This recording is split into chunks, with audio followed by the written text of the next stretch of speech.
I'm Qui, And I'm Bri. and this is Mommy's Mixes and Mocktails. Mocktails. Oh, she did it. Good job.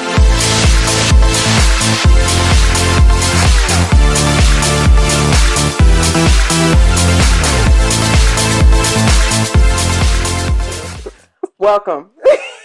Wakanda forever. Okay, no, seriously. Thank you so much for tuning in to Mommy Mixes and Mocktails with Qui and Bri. I'm Qui. And I'm Bri. So look, today, okay, honey, we have things to talk about. Disobedient children. Lacking complete communication with your spouse. And Tamar Braxton in all her newness. New hair. Or lack thereof. New relationship. Mm-hmm. Well, not really, but it's like a new version of the old relationship. But we'll talk about that later. Okay, so we're starting with disrespectful kids. I don't have disrespectful kids. Oh, I don't have disrespectful. I mean, they do disrespectful things, right? But they're just not flat out disrespectful kids. What do you think? What would you define a disrespectful child as? Honey, where do you start? Like, where do you begin? Definitely just mouthing off to adults. The attitudes, the slamming things, the temper tantrums, and lying, just saying certain things like the sass mouths. All of that. I can't even. I'm getting mad thinking about it. I see, because you definitely had a people's eyebrow. Yeah, that thing definitely just turned. Yeah, no, I mean, I've witnessed disrespectful children in my home, and I'd be like, oh, kids really do this. This has never happened. I know, and you're a suburban girl, so it's yeah. You would think like, oh, that happens all the time, but not so. No. Now, all those things you mentioned, I probably was a disrespectful kid. Definitely sassy. Kind of still like that now. I don't want to hear it. I don't want to hear it from anybody behind the camera. I don't remember doing a temper tantrum thing. I did one time. Got my behind I was about to say, I feared my adults. I feel like, and I feel like that's a black a reverential fear, like a respectful fear, not like, oh my god, mommy, mommy, don't hit me in public, mommy, not here, right in the middle of the supermarket, exactly. No, but embarrassing. I just, you give that look, and the kids just know to shape up. I don't think everybody has that look or that understanding. They don't, with their children, and I feel like it's needed. It should be. And how do you even develop it? Because I think it's it's a difference between acts of disobedience and just your nature is just horrible. You're just a horrible little person. Right. Who's going to grow up to be who's going to grow up to be an even worse. Well, we're experiencing that now. Not to be political, but we see what that looks like, right? Right. But it's like, oh my God, I can deal with X. I can deal with X because, school, you picked it up from somebody. You may have overheard something, saw it on TV, and you mimic it. Cool. And kids will be kids. Let's be honest. Kids will be kids. Right. My kids are really being kids some days. And I'm like, I still love you. I forgive you, but I might kick you square in the behind. Don't cross me. Right. Like my little Rayson, we were in the car. I said something to him. He was like, yes, Mom. I was like, sorry. Were you yelling? And he turned around. He thought that was funny. I said, oh, I'm sorry. We're never going to have this again. Because, number one, you don't yell at me. I don't play those kind of games. I love you. We can play. But I don't want you to get knocked in the throat by accident. Right. Because you were playing and I wasn't. Right. What's the famous line? I'm not one of your little friends. I'm not one of your little friends. Okay? I'm not one of your little friends. None of that. I'm your mother. I'm not your little friend.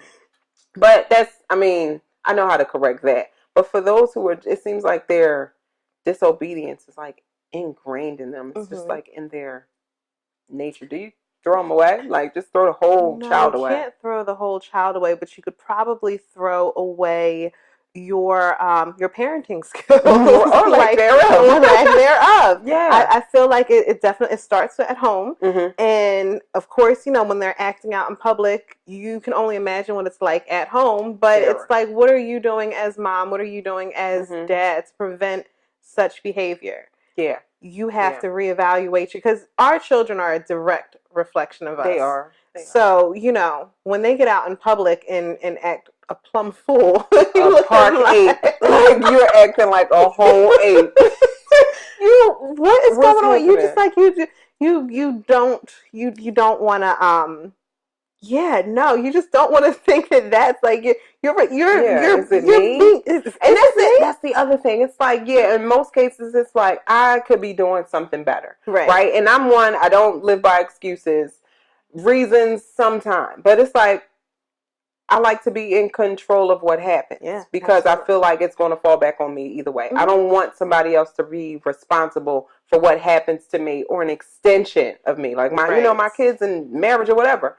And some kids may be exhibiting behavior that is just in their DNA. Mm-hmm. It may not be mommy and daddy, but it could be great and great that it's like, ooh, just might be a bad you're acting like somebody, that you never met before. Mm-hmm. And I think that really does happen. But I can truly say, if it were not for the Lord on my side, having a healthy prayer life, because honey, those kids would have been outside. Right. I would have placed them out, like outdoors, not camping. Right. They just would have had to find somewhere else to be. Yeah. Because I think you get to that point, and it's like, I don't know what to do with you right now. Right. And understanding that you don't. Right. Because I just and can't. That's when it also helps to have a healthy village, right? Like a good solid village in your corner, because you can always call on, on grandma or nona, on an auntie that has all the patience in the world. My sister-in-law, oh bless her heart, like she's so patient with my children, and I'm like, she has more patience for them sometimes than I do, and I just be like, thank you, because you need people like that in your corner sometimes, because kids are crazy, and let's face it, they don't come with manuals. We're all like for your kids. You can get your first time baby, this is what you do, but no, tailor-made for your child. No. That's why moms are like the best businesswomen and the best entrepreneurs. We're the ultimate, because it's like, we get these packages, you see them, we don't know what to do, but we make it happen. Yeah. We make it work, and they turn out to be pretty great. I think they're pretty awesome little people. Pretty awesome little people. I mean, some you just want to put outside, but you bring them back. Hey. Big deal. Right. And I think, we really do just make it work. And if you have no choice, girl, look. Cheers to that. Cheers to it. No choice. So taking care of your kids. Some people have a choice, but they don't. This is good. I know what I have in mind. What do you have in yours? Hi, I'm Bri, and the mix of the day is the Aloha screwdriver. I know we've done a screwdriver before, but this one has a slight little twist to it. So for this drink, we're going to need vodka, orange juice, and pineapple juice. The mixing method that we're going to use today is the shake. Just going to shake it all up. So already I've got my ice in my glass. Going to do 1.5 ounces of vodka. So we're doing 1.5 ounces of vodka. I'm going to top with some orange juice.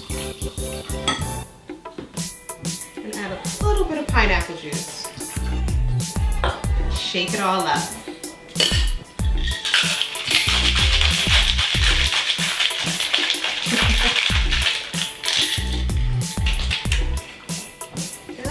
And from the mixing glass to your glass, you can add some garnishes in there to make it a little fun. We've got some pineapple. We can do a cherry in there, and even an orange if you like. And you've got your Aloha screwdriver. Cheers. Raizan and I have been together, seems like forever. Since Y'all have. 01, we really have. I really grew up with dude. Okay. We've been together since 01. Married in 08. And we still have issues communicating. And everybody's like, oh my God, you just need to communicate. Like every relationship you hear, the key to it is communication. But that's not all the way true, because my style of communication, what I think I'm communicating, doesn't really go over well a lot of times, because I swear, maybe you agree, maybe you don't. Men and women are like 95 and 76. My style is going east and west, and you're going north and south, and we keep missing each other. Right. I don't know. Maybe it's me. Probably is. But do you have these problems with your husband? Like, you say something. I guess so. I'm not the only one. No, so I think no. Communication is definitely a key component in any relationship, Right. be it romantic, a work relationship, whatever. Communication is very, very important, right? But not everybody's good at it. Let's face it.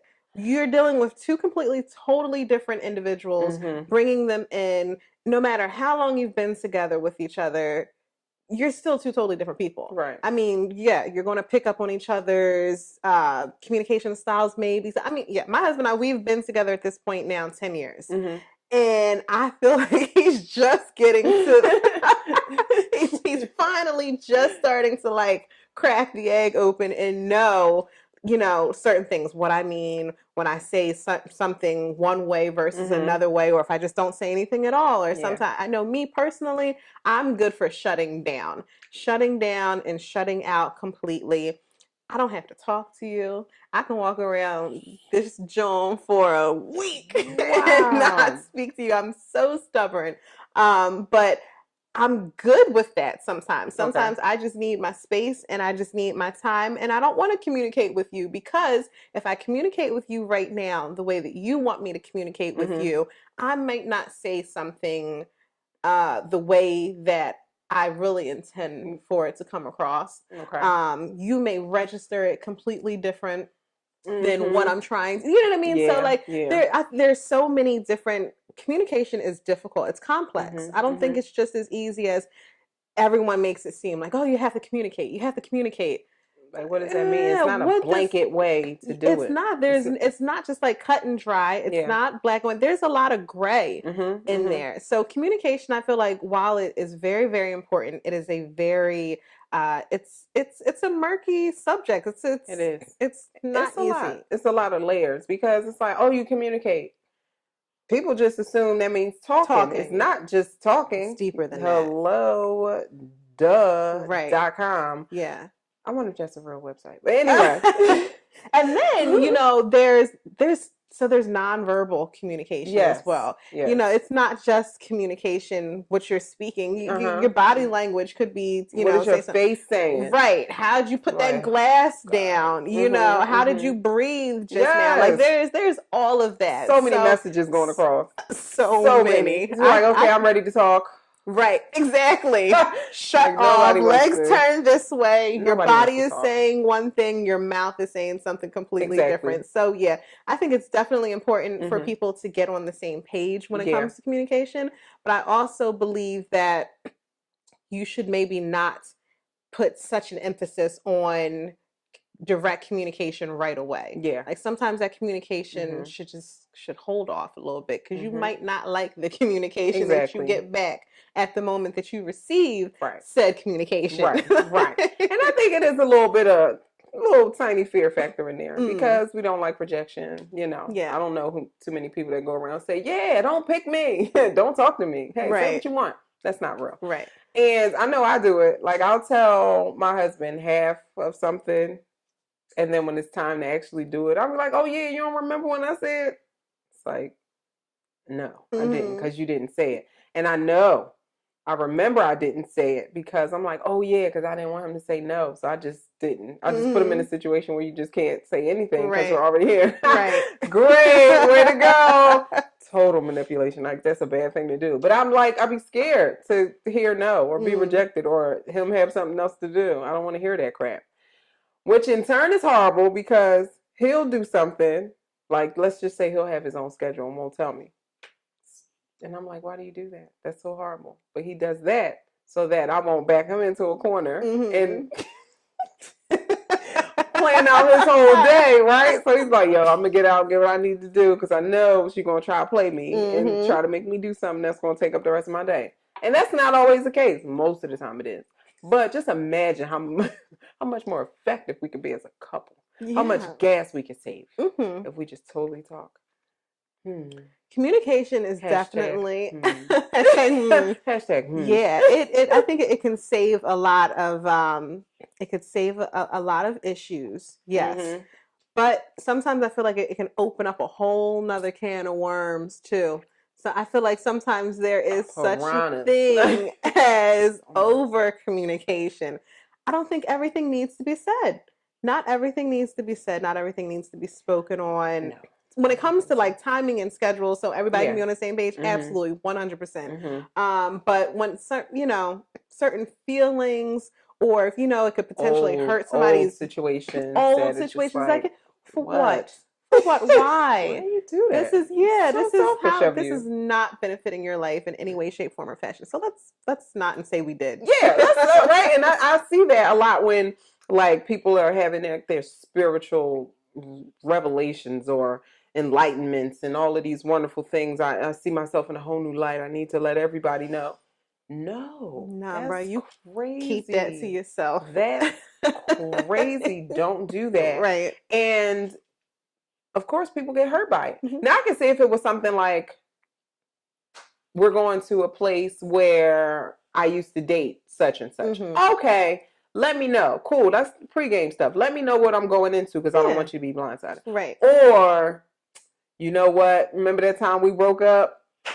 He may or may not be yours. Like, tell me that, like real life stuff. I see this on TV, especially reality TV. This is real. Like, you got a whole 9-year-old. You know what? That's another life. It was a party and he might not be. Now you want to cry. He might not be yours. Yeah. Girl, keep your mouth shut. Everybody been good for all these years. Right. Then people start to swinging. That'll make somebody swing on you. Yeah. That will make somebody swing on you. Yo, that's not my son. Word up. Like, I'm going to leave. Right. Here, I'm not going to tell somebody that in never face to face. That's over the phone. That's a text message. It's a mail. A picture with a caption. On the sign, right? Yes, definitely. Never going to say that face to face.